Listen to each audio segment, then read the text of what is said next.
నాతో లేకపోతే ఇవ్వమనే విధానం మంచిది కాదు అని బలంగా నమ్మి వాళ్ళ పేర్లు ప్రతిపాదించింది.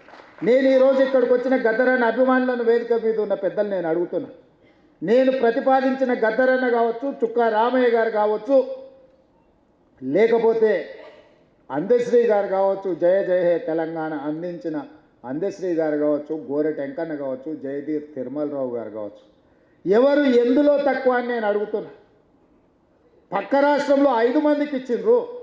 ఆ 5 మంది కంటే ఈ 5 మంది ఏమైనా తక్కువనా? ఈ సమాజానికి మా వాళ్ళు ఆదర్శంగా లేరా? నేను ఒక పద్ధతిలో ప్రధానమంత్రి గారికి మా ఆలోచనను, మా బాధను, మా నిరసనను కేంద్ర ప్రభుత్వానికి ఒక వేదిక మీద నుంచి తెలియజెప్పి లేఖ రాస్తున్నామని చెప్పిన.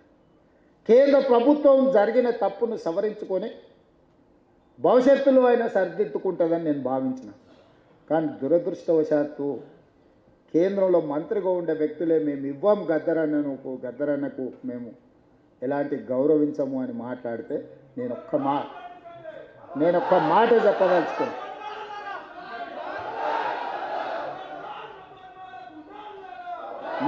మాట చెప్పదలుచుకున్నాను.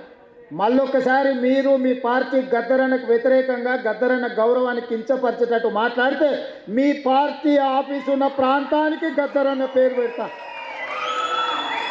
మీ పార్టీ కార్యాలయం అడ్రస్ రాసుకోవాలంటే గద్దరన్న గల్లీ అని రాసుకునేటట్టు చేస్తా బిడ్డ మిమ్మల్ని. మీరు అనుకోవచ్చు ఏం చేస్తాడు ముఖ్యమంత్రి, అవార్డులు మా దగ్గర ఉన్నాయి కదా, పద్మభూషణ్ పద్మశ్రీ ఇచ్చేది మేం కదా అనుకుంటున్నావు.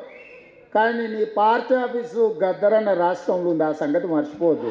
నీ పార్టీ ఆఫీసు ఉన్న ప్రాంతానికి ఆ కాలనీకే గద్దరన్న పేరు పెడితే అప్పుడు ఎవరు పేరు రాసుకుంటావు?